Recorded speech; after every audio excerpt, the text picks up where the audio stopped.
Bonjour à tous, bienvenue sur cette LinkedIn Stage. C'est un peu l'amphithéâtre finalement du Swipe Up Festival. C'est quand même drôle de se dire qu'on est ici au Palais 12 en train de faire une conférence. On est 4 tout seuls. Quelques personnes qui nous regardent. Alors pourquoi est-ce qu'on est ici au Palais 12 en train de réaliser cette conférence secret de festival?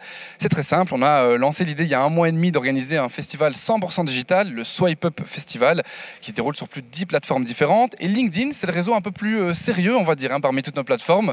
C'est le réseau sur lequel on va aborder des choses plus sérieuses également, avec des organisateurs de vrais festivals, puisque nous, je dirais qu'on se sent un peu comme des escrocs dans cette histoire, puisqu'on n'en a ni public, ni tous les problèmes qu'il peut y avoir autour de l'organisation d'un festival. En revanche, on a rencontré quelques problèmes et plein de choses qu'on a pu découvrir également pendant ces quelques semaines d'organisation. Donc on a voulu absolument en discuter, en parler avec les 3 directeurs de festivals qui ont bien voulu nous rejoindre.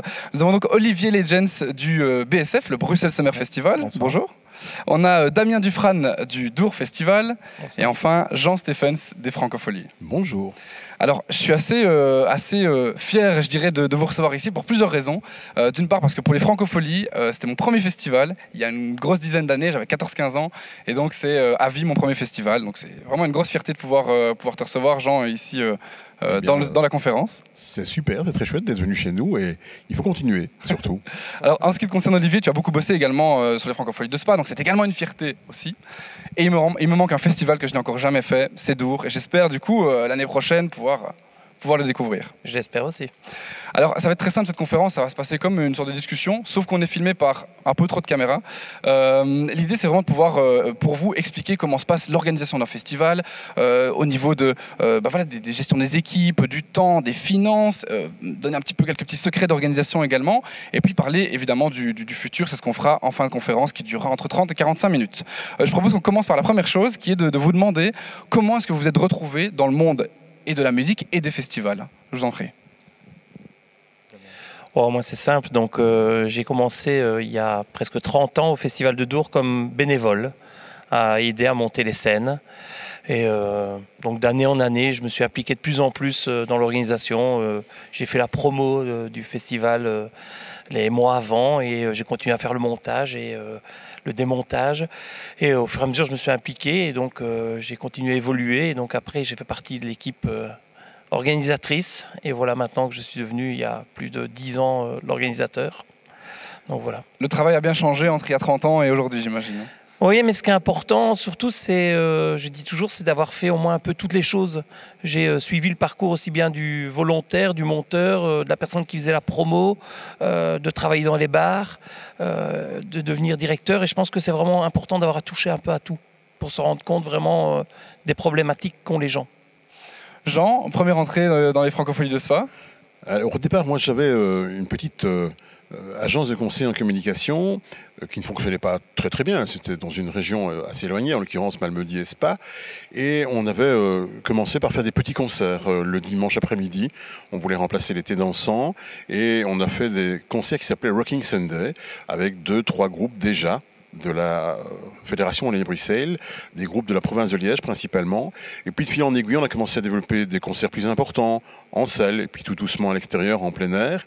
Et on a surtout créé un laboratoire à Stavelot qui s'intitulait Rocktambule à l'époque. On a commencé en 1989 avec déjà une personnalité qui a marqué toute ma vie et tous nos projets. C'est Pierre Rapsat, qu'on regrette aujourd'hui énormément. Et chaque fois après cela, on a créé d'autres projets. Rocktambule en 89, c'était Rapsat. Puis en 90, on avait Michel Fugain, puis Étienne Dao, Morane, Kadjanine, et puis des choses un peu surprenantes comme Indochine, le grand retour d'Indochine en Belgique en 1992. Et puis on a fait des concerts de plus en plus dingues, des petits festivals, des concerts aussi au milieu d'un lac. Je pense qu'on était déjà un peu fêlés à l'époque. Et puis de fil en aiguille, on s'est retrouvé avec Pierre Rapsat, qui avait déjà aussi accepté de lancer plusieurs de nos projets comme étant un peu le cobaye, de vérifier comment on pouvait créer un festival plus important dans notre région. Il y a un outil merveilleux qui s'appelle Francorchamps, un circuit qui est un des plus beaux au monde. Et on voulait au départ avec Pierrot créer un festival là-bas sur le circuit. Et il nous a dit une chose extrêmement importante. Vous savez, lancer un festival de toutes pièces en Wallonie, avec des circuits rock qui n'existent quasiment pas, ça va être très compliqué. Et il a un coup de génie à ce moment-là, il faut lui laisser le reconnaître. C'est lui qui a eu l'inspiration. Il nous dit, il faut trouver un label existant. Venez avec moi, on va aller voir ce qui se passe en France, à La Rochelle, aux Francopholies. Tout le monde connaît cet événement, à la fois les artistes et les professionnels, à la fois les médias et tout ce qui se passe au niveau de la presse, et enfin tous les partenaires, qu'ils soient institutionnels et privés. Et Pierre a eu un coup de génie en nous faisant rencontrer Jean-Louis Foulquier, et il est apparu qu'en faisant ce choix, on a vraiment gagné 5 ans, parce que tout le monde connaissait l'événement et que ça nous a permis de tout de suite capter la confiance des 3 niveaux de partenariat que l'on avait pour lancer ce festival. Et donc, cette histoire Francophonie démarre un peu par hasard, mais aussi parce qu'on était là dans un courant d'opinion, un courant de pensée, de réflexion qui est celui de Pierre Absat. C'est finalement une franchise, on peut le dire, que vous avez développée vous par la suite. Oui, il faut être tout à fait honnête, on n'avait pas les moyens financiers d'acheter un label, donc on a loué ce label Francophonie pendant 3 ans. Il existait déjà à La Rochelle, et puis à Montréal, nous sommes arrivés en 3e lieu dans ce concept Francophonie qui aujourd'hui s'est multiplié, puisqu'il y a une confédération des Francopholies à travers le monde. Il y en a 7 maintenant au total, et donc après l'avoir loué, on l'a finalement acheté. Olivier, alors c'est un petit peu particulier pour toi puisque tu es directeur du BSF depuis cette année, mais tu as quand même une solide expérience dans l'organisation des festivals en Belgique et même à l'étranger. Est-ce que tu peux nous parler un peu du début de ton parcours dans le monde de la musique et des festivals ? Alors, moi j'ai commencé chez notre ami Jean, en stage, comme quoi. Un peu avec le parcours que Damien a décrit, a commencé avec juste la volonté de travailler dans l'événementiel, avec un petit peu de façon innocente, a commencé à mettre les affiches sur les bords des routes et mettre les banderoles des partenaires pendant quelques années. Puis de là, en effet, on travaille dans le bar, puis on va à son premier rendez-vous chez un sponsor, puis après on a un peu plus de responsabilités et au fur et à mesure des années, on prend un peu confiance en soi. Parallèlement à ça, parce que ça c'est mon expérience avec Jean, je suis un peu lié à Dour parce que pendant ce moment où je travaillais chez Jean, je faisais les formatés, pour ceux qui se rappellent encore, les soirées formatées avec Mathieu Fonceny. Donc on avait monté ce projet avec Catherine Blaise à l'époque, et Mathieu maintenant est programmateur de Dour. Donc on a tous fait notre... Vous connaissez tous quoi en fait déjà. C'est une grande famille, ouais. Et donc avec Jean, on est parti aussi 2 ans au Congo pour essayer de lancer la franchise des Francopholies de Kinshasa au Congo. Chose qu'on a réalisée. Donc il nous a fallu 2 ans pour réaliser le projet. On l'a réalisé une fois et une seule fois, mais on l'a bien fait. Et de là, je suis parti en effet au Québec pour être directeur. J'ai eu une proposition de direction au Festival de musique émergente qui se déroule au Québec. Un festival assez étonnant. Je vous invite à aller voir ça, le FME. Et puis après mes 2 années de retour en Belgique. De festival, retour en Belgique, et puis début au BSF. Donc voilà, et puis BSF que je connaissais déjà, vu que l'ancêtre du BSF Eurythmics avait été créé par Jean à l'époque, il y a 20 ans de ça. Donc j'avais déjà fait mes armes à l'époque d'Eurythmics. Donc je rejoins un événement que j'ai pas encore eu le temps de réaliser moi-même en tant que directeur, mais pour lequel j'ai déjà participé. Ouais, c'est ça. Donc une bonne connaissance déjà du festival. Voilà. Je le disais, vous avez tous une solide expérience dans le monde des festivals et de la musique. Qu'est-ce qui a changé ? Alors, ne prenons pas encore l'année 2020 dans cette discussion, mais jusqu'à l'année 2019, on va dire. Qu'est-ce qui a changé d'il y a 25, 30 ans à aujourd'hui dans le monde des festivals, dans l'organisation, dans la perception peut-être que les gens en ont, selon vous ? Je pense qu'au niveau organisation, ce qui a changé surtout, c'est la complexité d'organiser un événement par rapport à toutes les normes, que ce soit des normes de sécurité, mais les normes d'accueil. Ce qui est une bonne chose ou... Une bonne chose, oui, tout à fait, mais il y a des fois aussi des choses simples qu'on a eu un peu tendance à oublier pour faire des choses un peu plus compliquées. Voilà, donc je pense qu'à un moment, tout ça a eu un coût aussi, ce qui a eu donc une répercussion sur le coût de la billetterie. Donc je veux dire, toute cette évolution, la demande des artistes qui était aussi d'avoir des scènes de plus en plus grandes, des qualités son-lumière aussi de plus en plus importantes. Et donc on a dû évoluer au niveau technique, accueil, etc. où effectivement ça a fort évolué au niveau coût d'infrastructure. Le prix des artistes, hein, on va pas se mentir. Tout à Le fait. prix, Le prix des depuis la chute de la vente du disque, les c'est artistes. donc dans les festivals qui peuvent vraiment C'est vivre ça, ouais, leur donc musique. il y a une grande donne. Et puis, je pense aussi la concurrence, quoi. Avant, il y avait un festival vraiment par région qui se démarquait. Et puis maintenant, je pense que tout le monde, et puis c'est une bonne chose, peut faire son festival avec sa spécificité, qu'elle soit petite ou grande. Et donc maintenant, pour se démarquer, ça a demandé à tout le monde aussi de monter le niveau de ses exigences au niveau de l'accueil, de ce qu'on proposait et de ce qu'on défendait pour pouvoir faire sa différence dans ce gros milieu des festivals. On parle, je pense, aussi beaucoup maintenant de festivals avec cette concurrence, comme Olivier le dit, mais c'est vraiment une concurrence européenne qu'on ne ressentait pas il y a 10 ou 20 ans d'ici. Maintenant, effectivement, les artistes, ce qui les intéresse surtout, c'est les cachets artistiques et les moyens de transport sont tellement faciles qu'en un week-end, ils font 4 dates et c'est devenu vraiment une concurrence au niveau européen. Oui, je crois qu'un des éléments aussi importants, c'est en effet l'évolution à travers la concurrence du jeu des artistes, des agents et des professionnels en général.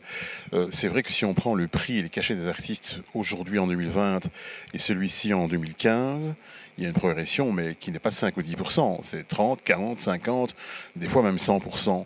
Et c'est vrai, comme Olivier le disait, et comme Damien le rappelle, il y a un vrai glissement, en l'occurrence du monde musical. On part du disque, du vinyle au CD. Le CD disparaît, et les modes de consommation culturelle changent très très vite et aujourd'hui on consomme de façon digitale, informatisée. Et là on n'a pas pu penser et prévenir ça. Et donc il y a eu à un moment donné un fossé. Et tout de suite, ce qui s'est passé, c'est qu'on est arrivé dans un autre monde de consommation et que dès lors, les artistes, pour pouvoir survivre, ont dû augmenter leur cachet. Et donc, on voit aujourd'hui apparaître deux types de tournées ou de confrontations par rapport au monde artistique. Soit c'est un artiste moyen ou qui débute, qui va au cacheton et il fait une tournée gigantesque, il fait 200 dates.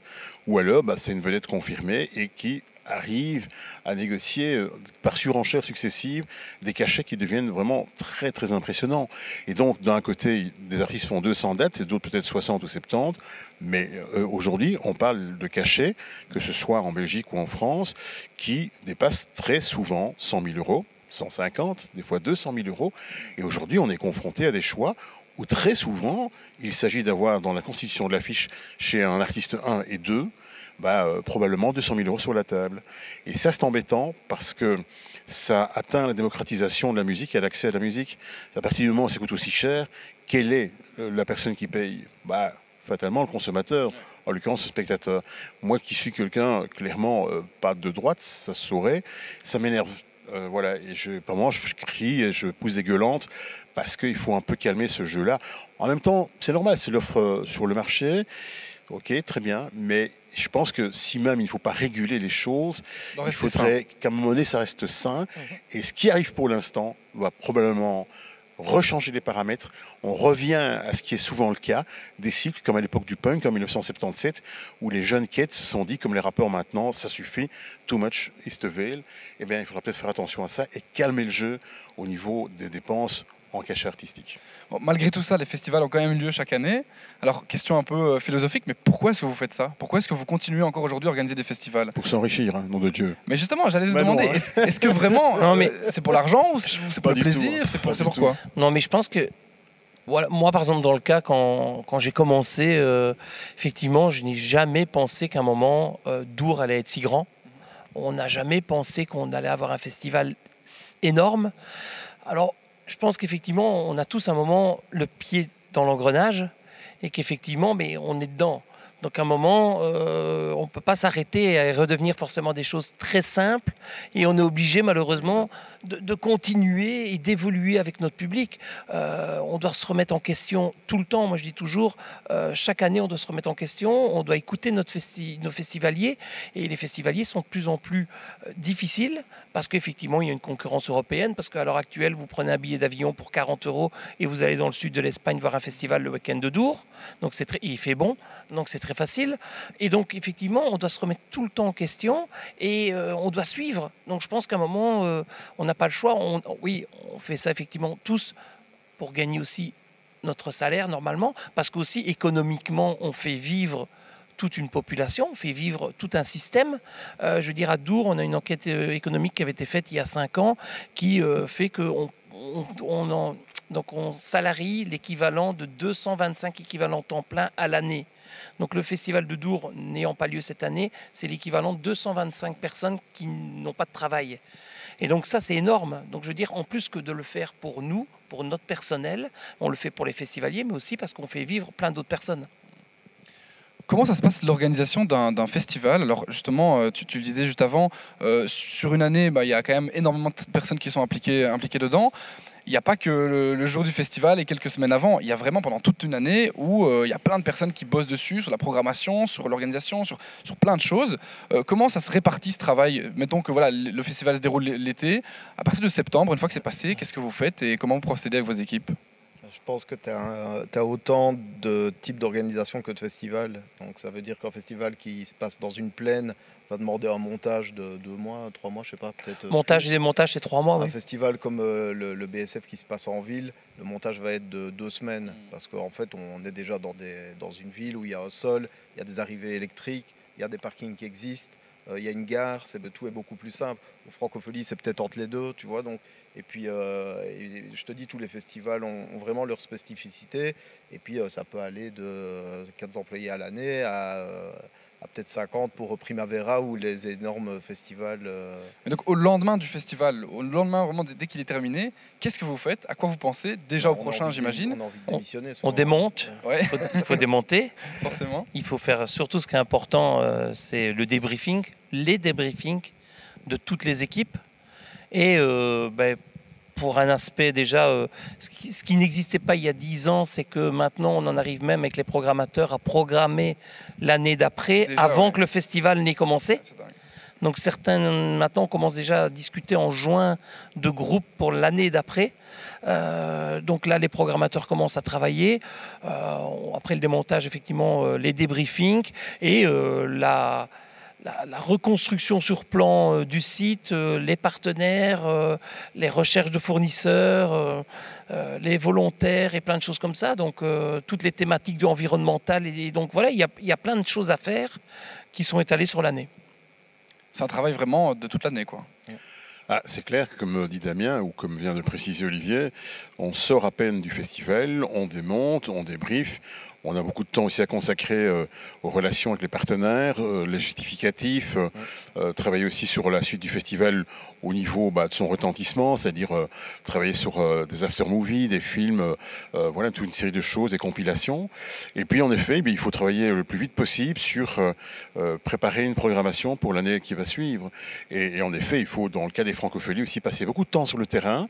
Ça reste quand même un des objectifs phares, en l'occurrence partir à la découverte des artistes émergents, ceux qu'on accueille, ceux qu'on va bientôt accueillir. Et donc on va voir énormément de spectacles en Belgique, en France, et on échange notamment avec nos différents partenaires dans la francophonie. Donc c'est un travail aussi important de préparation artistique et de programmation, et on ne peut pas se contenter d'écouter les disques qu'on soit à la maison. Donc c'est vrai que si on veut faire un travail de découvreur et de promoteur de jeunes talents, ça demande beaucoup d'investissement, et c'est important, notamment par rapport à la chanson en provenance de la Fédération Wallonie-Bruxelles. Bon, si vous deviez un peu me dire qu'est-ce qui vous excite le plus dans votre festival ou dans l'organisation d'un festival et ce qui vous fait vraiment le plus peur l'un après l'autre? Je pense qu'on est tous animés de la même chose. Moi, j'ai toujours ce schéma de L'argent, du coup, c'est ça? Hein? L'argent, si j'ai bien... Mais Un bien maximum. sûr, ouais. Ouais. Et, mais en fait, il y a toujours ce truc que moi j'ai toujours eu, c'est je pense qu'on est accro au challenge. On a envie de réussir des projets, on a envie de faire vivre des équipes, on a envie de vivre des émotions. Et puis après les événements, on a envie de tout arrêter parce qu'on est fatigué et qu'on n'en peut plus. Puis 2 jours après 2 jours de repos, on est déjà en train de re-signer pour l'année d'après. Donc je pense que c'est la passe. Je pense qu'on ne peut pas faire ce métier-là pendant X années. Là, Damien a commencé, il expliquait par passion comme bénévole. Jean, il a commencé ses événements aussi par passion. Et si tu le fais toujours plusieurs années après, je ne sais pas, c'est que ça t'anime toujours, quoi. Donc, c'est clair que c'est une drogue, hein, que ce type de rencontre dépasse aussi le volet artistique ou la musique. Je pense qu'il y a des choses extraordinaires qui sont passées en ce qui nous concerne en 30 ans, qui nous ont bouleversés. Et c'est sûr que des expériences comme celles qu'on a vécues en Afrique et qu'on veut retrouver bientôt, je l'espère, change totalement la perception des rapports entre les gens, entre les artistes, et surtout nous a appris certaines choses, la tolérance, la valeur, la qualité du métissage et des différences, le fait qu'on ne sait jamais rien, et qu'au bout du compte, cette quête de sens par rapport à ces différents pays, ces différentes ethnies, couleurs de musique, est certainement le plus beau des enrichissements qu'on peut avoir les uns les autres dans ce type de travail. Moi, je pense toujours que ce métier est quelque chose de formidable au niveau personnel et humain. Si on veut être captif et bien recevoir les choses et s'en imprégner, ça modifie totalement ta vision du monde et ton rapport aux autres. De manière plus pragmatique, qu'est-ce qui vous fait peur dans l'organisation du festival? Est-ce que c'est la sécurité? Est-ce que c'est le fait qu'il n'y ait personne qui arrive? C'est quoi? Je pense que personne qui n'arrive au moment a priori, ça n'arrive pas. Ouais, normalement, non, parce qu'effectivement, on a la chance d'avoir la billetterie où on espère tous avoir le plus vendu en amont. Aujourd'hui, par exemple, on a personne qui est là. Non, on n'a personne, mais voilà. Déçu. Bon. Oui. Bon, mais c'est comme sympa. Hein, donc voilà.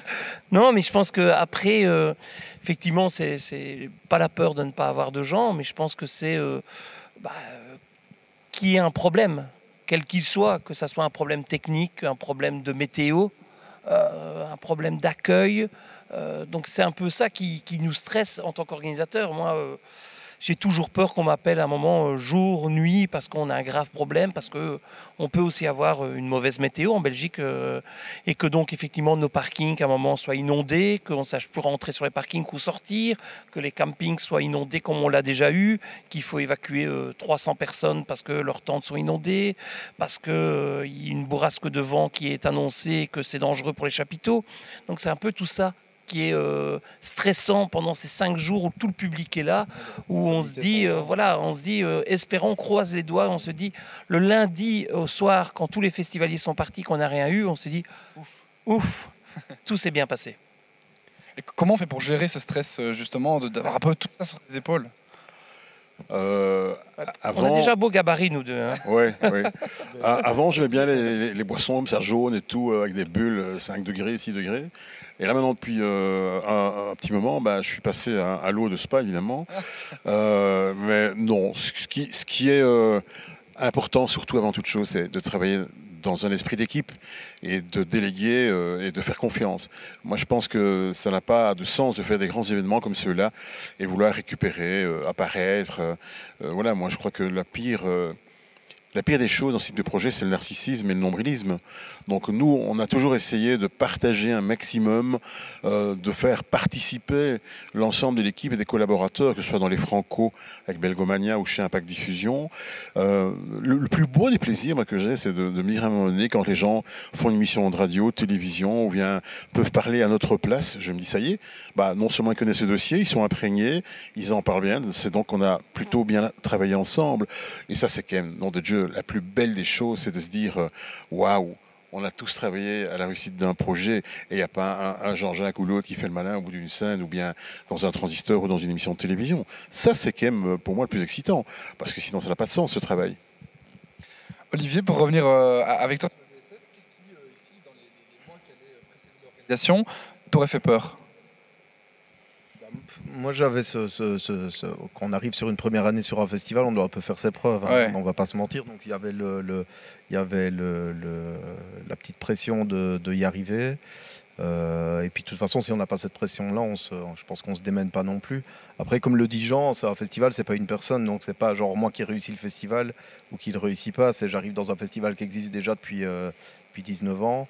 Donc je veux dire, il existait avant, et puis si je partais, il existerait après. Il est déjà bien installé, quoi. Oui, et puis le truc, c'est de donner de son expérience et puis de ses idées, de son envie pour essayer d'améliorer ce qu'on peut améliorer. Mais c'est porté par tellement de personnes qui sont compétentes que c'est assez rassurant au bout du compte, quoi. Donc. Bon, parlons argent quand même, à l'honneur de la guerre. De manière un peu naïve, moi je me dis, voilà, un festival gagne de l'argent avec les ventes de ses places forcément, avec les sponsors qui viennent se greffer également sur les événements, avec peut-être les ventes de boissons, de merchandising, etc.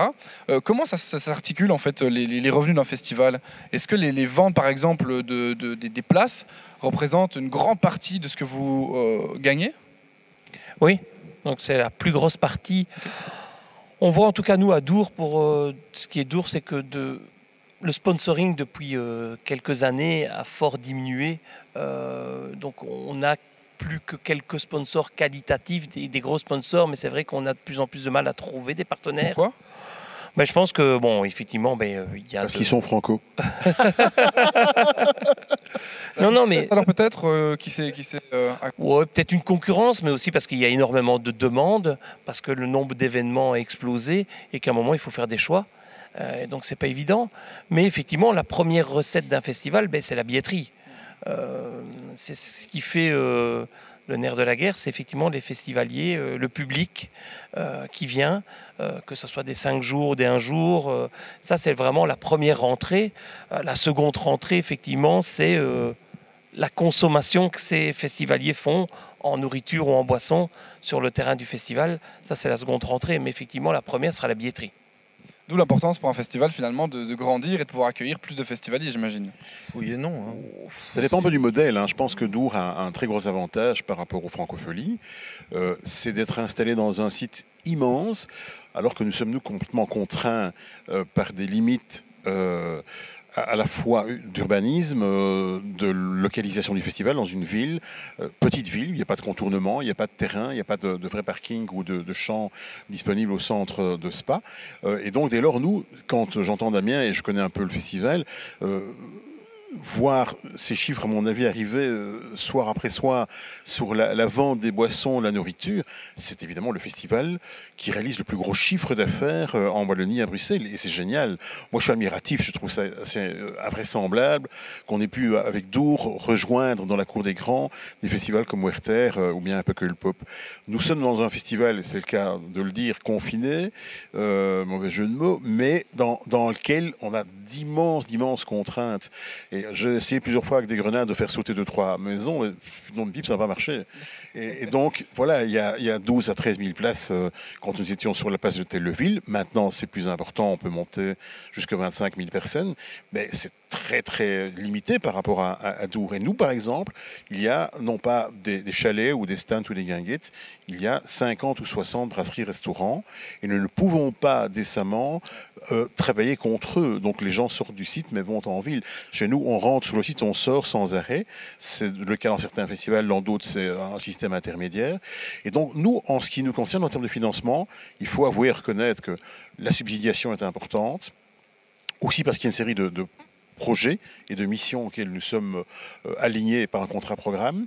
Il y a le sponsoring privé où nous sommes devenus un peu des experts en la matière, mais ça c'est un peu notre métier et mon métier en particulier, celui de la communication événementielle.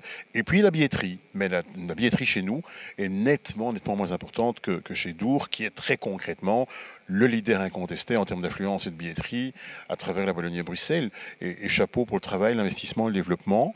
Mais on ne poursuit pas non plus tout à fait les mêmes objectifs et missions. Et c'est bien d'ailleurs que ce soit comme ça.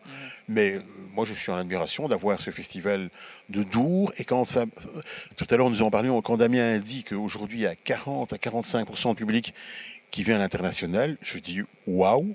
Ah ben, moi, je suis transpercé. Merci Jean. Olivier, de ton côté, pour le BSF, c'est un festival qui trouve ses revenus de quel côté? Ouais, c'est toujours mais comme je le disais tout à l'heure, je pense que chaque construction de festival a aussi son plan budgétaire parce que ça dépend les buts. Il y a des festivals qui sont vraiment fort subventionnés parce qu'ils ont vraiment des missions très précises par rapport dans ce qu'ils doivent développer au niveau culturel. Et c'est le cas du BSF? C'est le cas du BSF? En fait, en festival, tu as toujours les rentrées, billetterie, bar, boisson. Tu as toujours les sponsors privés et puis les institutionnels. En gros, c'est les 3 niveaux où tu peux aller chercher de l'argent. Et suivant les festivals, le curseur est plus ou moins haut. Nous, on est plutôt sur un modèle entière, je dirais. Parce qu'on a des missions par rapport à la ville. Et puis, comme on a des contraintes comme celle de Jean, d'avoir des sites qui sont fermés. En plus, dans une ville où on est sur des lieux qui sont quand même classés, sur lesquels on a vraiment des très courtes contraintes de temps. Donc, ça veut dire qu'on peut ouvrir à 18h, on doit fermer à minuit. Et puis, on est dans le centre de Bruxelles. Donc, ça veut dire si on bouge un pavé, on doit demander des autorisations assez poussées. Et que c'est vrai qu'à Dour, s'ils voient que leur billetterie cartonne, ils peuvent peut-être un peu pousser les barrières. Je synthétise, mais on n'en est pas très loin. Qu'au Franco, on ne peut pas pousser les murs des maisons et que nous, on ne peut pas aller repousser le Palais Royal un peu plus loin. Donc c'est vrai que l'argent, on doit le trouver différemment. Et puis c'est là qu'il faut être créatif. Et comme le dit Jean, c'est la spécificité de chaque festival qui pousse aussi à aller trouver des idées pour aller chercher de l'argent, à être créatif, puis à se différencier des autres pour avoir une proposition qui est concurrentielle et puis qui est différente. Sinon, tout le monde va faire la même chose. Si tout le monde se met demain sur une plaine en voulant faire les mêmes artistes, avec le même modèle de scène, d'activation, de nourriture, etc., en fait, ça va être la mort du milieu et des festivals, je pense. En parlant d'un sujet qui a du sens pour nous, le digital. Comment est-ce que vous l'abordez dans l'organisation de votre festival? Est-ce que c'est uniquement un moyen de promotion? Est-ce que vous réfléchissez, notamment avec la crise qu'on a connue et qu'on connaît encore aujourd'hui, à de nouveaux moyens pour développer votre festival? Je vous entendais parler tout à l'heure voilà, je sais qu'il y a 1000 et une nouvelles choses qui sont inventées et créées en cette période. Quel est votre avis par rapport à ça et comment vous prenez ce virage qui est forcément digital pour le moment, à défaut de pouvoir être réel, je dirais? Mais je pense que là aussi, c'est en fonction des différents festivals et de leur public cible, ça peut un peu différencier. Mais bon, bien sûr, effectivement, il y a une évolution qui s'est faite depuis des années. Je veux dire, on ne réalise presque plus d'affiches ni de tracts papier. On est passé effectivement vers tout ce qui est réseaux sociaux, etc. Parce qu'effectivement, le public de Dour est très très jeune. Et donc, effectivement, on est complètement parti sur tout ce qui est même Facebook, mais même plus trop le Facebook, mais surtout l'Instagram, etc. Voilà, je veux dire, peut-être qu'au Franco, on a un public un peu plus âgé, qui ira plus maintenant sur le Facebook et qui ne sera pas trop Instagram, alors que nous, on voit effectivement qu'on explose sur Instagram. Après, je pense que pour tout le monde, si tu parles vraiment de la période Covid, ça a été le moyen de garder un contact avec son public et puis avec les gens qui suivent. Et puis voilà, chaque festival a son langage. Je pense que son réseau, c'est vrai que si on a un festival un peu plus adulte ou un peu plus jeune, puis même son langage dans le réseau, je veux dire, Jean ne va pas communiquer sur ses artistes comme le Dour va le faire, ou les Arsens, donc le BSF va le faire, parce que chacun a son langage. Après, on connaît tous les réseaux sociaux que les festivals utilisent, ils sont semblables. Après, je pense qu'il y a peut-être des gens qui sont plus suivis sur l'un ou sur l'autre. Mais là, vraiment, je pense que le travail qui a dû être fait pendant le Covid, c'était de garder sa communauté. Et puis pour nous, c'était quand même assez compliqué parce que c'est pas parce qu'on est organisateur de festival qu'on avait beaucoup plus de réponses que le festivalier.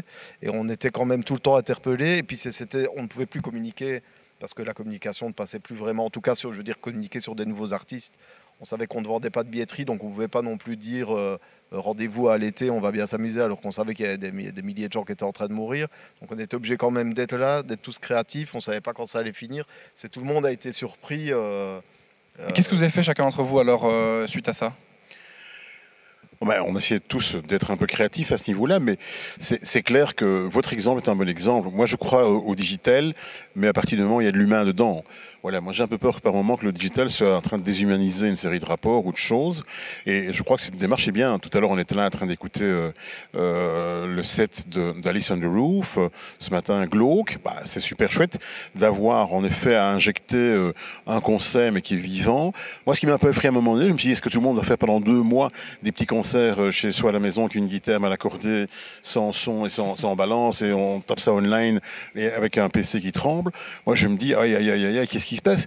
Mais là, je pense que maintenant, là aussi, dans le digital, on s'est déjà tout de suite rapidement retrouvé à une approche plus professionnelle, à des choses qui sont beaucoup plus léchées, à des captations professionnelles et qu'on réinjecte autrement. Et donc, directement, le digital a évolué, s'est corrigé lui-même de ses petites erreurs, et c'est bien. Mais en même temps, je lisais l'autre jour dans Le Devoir de Montréal, je n'étais pas à Montréal, je précise pas faire le Jean-Jacques, mais que je recevais de Montréal, c'était un truc assez sympa qui disait, ouais, le digital, c'est bien, ok, on y va pendant quelques semaines ou quelques mois. J'ai quand même envie de dire que rien ne changera l'émotion, la force, la vie d'un spectacle live et vivant. Je crois que les vibrations, le public qui est là, qui transpire, qui gueule et tout, qui s'excite, qui tombe par terre, c'est quand même des choses... voilà, ça c'est le rock, c'est la musique, pour moi c'est indispensable. Et rien ne changera jamais, ne remplacera jamais, me semble-t-il, cette forme de rapport qui est un peu bestial, qui est humain, qui est en prise avec des choses incroyables et qui est la vie de la musique sur une scène. Ça, c'est évident. Donc, du coup, comment est-ce que vous avez alors anticipé cette nouvelle manière peut-être de faire votre festival, de l'organiser? Est-ce que vous avez lancé des initiatives digitales ou pas du tout? Est-ce que vous avez juste dit, voilà, on reporte à l'année prochaine et c'est tout? Comment est-ce que vous gardez le contact avec vos festivaliers? Donc, je pense qu'il est important chacun de garder le contact avec ses festivaliers, sa communauté, comme on peut l'appeler, parce que c'est un peu chacun sa communauté. Ça, c'est important, mais je pense qu'à un moment, effectivement, comme on l'a dit, c'est que les gens, on ne savait plus quoi leur dire, et eux-mêmes, je pense qu'il y a eu toute cette période pendant 2 mois et demi, où avec le Covid, les gens ne voulaient plus vraiment parler de tout ça, on était un peu tous perdus. Donc on a essayé de donner des infos. Alors pour Dour, pour la suite, effectivement, on a annoncé le report à l'année prochaine, effectivement. On va certainement essayer avec un partenaire de faire quelque chose pendant le festival ou en amont, mais je pense que voilà, on ne va pas faire grand-chose parce que je pense qu'il y a tellement d'initiatives qui se lancent que j'espère qu'il y aura des initiatives qualitatives. Je préfère qu'il n'y ait pas trop d'initiatives, mais qu'elles soient très qualitatives. Et donc, nous, on ne va pas faire grand-chose, en tout cas à Dour. On fera une action pendant le festival. Mais je pense qu'effectivement, on ne sait pas comment ça va se passer. Je pense que les gens vont avoir envie aussi peut-être de sortir. On est en plein été. Est-ce qu'ils vont un samedi après-midi ou un dimanche après-midi passer leur temps devant leur écran ? Je pense pas. Je pense que ce qu'ils veulent à l'heure actuelle, c'est retrouver leurs amis, se dire c'est l'été, on devait être normalement entre amis au festival. On va peut-être aller se voir, justement, on va peut-être en profiter pour aller voir des amis avec qui on devait être au festival, mais je ne pense pas qu'ils seront tous les week-ends ou tous les jours sur leur devant un écran ou leur téléphone. Voilà. Ouais, c'est ça. Au BSF, qu'est-ce qui est prévu? Je pense dans le même sens que Damien, on va faire symboliquement une petite action autour du BSF. Après, moi, je suis d'avis comme Damien, on a tous vécu la même chose, donc on peut en parler quand même. Enfin, tout le monde a eu le même ressenti. C'est que moi, maintenant, en sortie en tout cas de confinement, voir des actions confinées, ça me renvoie à une image que j'ai plus envie de voir parce que je suis vraiment plutôt dans quelque chose de libération. Là, j'ai envie d'aller voir mes potes, j'ai envie d'aller dans des barbecues, j'ai envie d'aller dans des parcs et sur les terrasses maintenant qu'on peut. Et je suis plus, j'étais peu allé. C'est quelque chose qui m'a pas vraiment marqué, les concerts en confinement et en appartement. C'est pas que je me suis pas vraiment reconnu là-dedans à titre personnel. Et là encore moins. Et je pense en effet que les festivaliers maintenant ils ont passé le brouillard, ils ont passé le tunnel. Tout le monde rêve de l'été, des vacances. Et donc je pense que symboliquement on doit tous marquer un peu le coup de notre festival, rien que pour nos équipes, pour nous, pour notre morale, et puis pour mettre une pierre sur 2020 et se dire on aborde. Et puis il y a aussi le truc, on est aussi déjà tous dans notre projet 2021, parce que le fait d'avoir eu le Covid, ça a aussi changé la donne de l'organisation d'événements, où normalement, après notre festival, on reprenait une mécanique sur un an pour aller sur l'autre festival. Et là, il y a eu tellement de choses chamboulées qu'on est tous obligés de travailler sur notre événement 2021 dès maintenant. On doit faire des choses que normalement, cette période-ci, on ne faisait pas. Et donc, moi, je suis peu dans 2020, je suis déjà beaucoup dans 2021. Et donc à ce moment-là, on est peut-être moins enclin vraiment à se concentrer sur des grosses actions précises de 2020. Je ne suis pas content, je n'ai plus rien à dire. Si on devait peut-être conclure tout doucement cette conférence, je vais vous demander peut-être un peu de rêver et de regarder dans 5 ou 10 ans, si on devait imaginer le festival du futur comme vous le rêveriez. Je sais qu'il y a des initiatives, notamment je pense au BSF, l'idée de pouvoir proposer aux gens de eux-mêmes faire la programmation, en fait, de proposer des artistes qui voudraient voir sur scène l'année prochaine. Quelles sont les initiatives qu'on peut imaginer de voir dans 5 ou 10 ans dans vos festivals ou dans les festivals de manière générale? Moi, j'ai envie de dire qu'il faudra peut-être se réinventer, mais il faudra aussi peut-être travailler avec des conditions qui vont changer. J'ai l'impression qu'on va devoir se dire, tiens, il fait de plus en plus chaud. On va consommer d'autres produits, avoir d'autres réflexes. Donc il y a plein de choses qui vont changer, qui n'ont plus toujours automatiquement un rapport avec la culture et la musique. Et je pense que ce qui serait à mon avis chouette pour l'évolution des festivals, en tout cas moi c'est comme ça que je le rêve personnellement, c'est qu'on rentre dans une démarche de plus en plus multidisciplinaire, et qu'on soit sur une consommation pluriculturelle, et que finalement les arts picturaux, la sculpture, la peinture, tantôt la nature soient des éléments constitutifs des festivals de demain. Et donc je pense qu'il y aura plein de choses qui vont changer. Et par exemple, une chose moi qui me passionne, parce que je vais me lancer dans l'élevage de truites, vous allez rire, c'est quand même aussi d'avoir des produits de proximité de notre région et tout. Et je vous invite tous à manger des truites, ça rend intelligent, c'est bourré de phosphore et ça fait maigrir. Regardez-moi. Non mais franchement, sans déconner, je crois qu'il faut vraiment revoir les festivals sur plein d'autres choses. Et avant tout élément, me semble-t-il, c'est pour procurer du plaisir et permettre aux gens d'y accéder simplement et sans payer trop cher. Dour en 2030, ça ressemble à quoi? Et je pense que vraiment, ce qui est important, c'est de garder cette convivialité, cette communauté.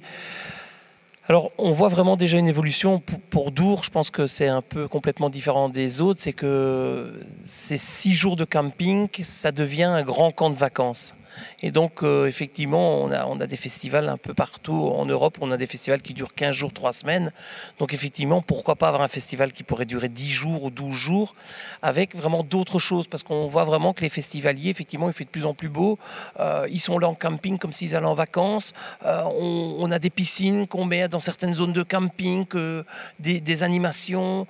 Peut-être aussi aller plus dans le commerce local ou visiter d'autres choses. On a, dans la région de Dour, on a des parcs animaliers. Peut-être qu'il y a moyen de rester plus longtemps sur Dour, sur le festival, et de faire annexe, visiter d'autres choses ou de faire d'autres choses. Ou même par rapport à la culture, on fait des balades vélo, des choses comme ça. Donc je pense qu'il y a moyen d'arriver à avoir un grand camp de vacances. Ça rejoint ce que disaient Jean, en fait, finalement, c'est vraiment d'agrandir cette expérience festival, pas uniquement à la musique, mais pas uniquement à la choses, musique. quoi. Je pense que maintenant les gens ont besoin. Il y a 220 groupes à Dour, mais on se rend compte qu'ils viennent 6 jours et qu'à un moment, de toute façon, humainement, c'est pas possible non plus d'écouter de la musique pendant 12 ou 14 heures tous les jours. Et donc je pense qu'ils ont besoin d'autre chose. Ils sont en groupe, ils sont entre amis. Et donc je pense que c'est ça qui est important, c'est dans la communauté leur proposer d'autres choses. Olivier, le BSF en 2030, ça ressemblera à quoi? J'en sais rien. Mais j'espère, en fait, moi, ce que j'ai appris, parce qu'on parle du Covid, là, pour le moment, et puis je pense que ce qui nous a tous marqué, c'est qu'on a eu, tous à titre personnel, un rapport beaucoup plus intense par rapport à notre proximité. Donc, moi, en tout cas, j'ai redécouvert mon quartier, j'ai découvert ma commune, j'ai découvert les artisans, j'ai découvert des impasses que je connaissais pas, etc. Donc, moi, ce que ça m'inspire, c'est de là où on a commencé, peut-être, on le disait tout à l'heure, à plus se perdre sur l'international, sur le lointain, sur le voyage facile, etc., à se recentrer. Et je pense que ça a d'autant plus de sens quand on a un festival de ville comme Bruxelles qui vit tout au long de l'année avec des collectifs forts et avec des gens qui participent à la culture de façon passionnée tout au long de l'année. Moi, ça me donne plus envie de réintégrer tous ces gens, de montrer ce qu'est Bruxelles grâce aux Bruxellois, et puis par contre de le montrer aux gens qui viennent de l'extérieur. Donc moi j'aurais vraiment envie de faire rayonner encore plus Bruxelles avec les forces locales au niveau de la culture et de la bouffe et de l'expérience, peu importe où on la trouve, si c'est en musique ou en art ou en nourriture, ou peu importe. Bon, et bien voilà qui donne de bonnes perspectives pour les prochaines années à venir. En tout cas, un grand merci à vous trois d'avoir participé à cette première et probablement unique conférence secrète festival qui aura lieu pendant le Swipe Up Festival, qui lui-même a lieu pendant le post-confinement. Et on se donne rendez-vous du coup en 2021 pour assister à tous vos festivals alors. Cool. Merci beaucoup pour l'accueil. Merci. Au revoir, merci. Au revoir.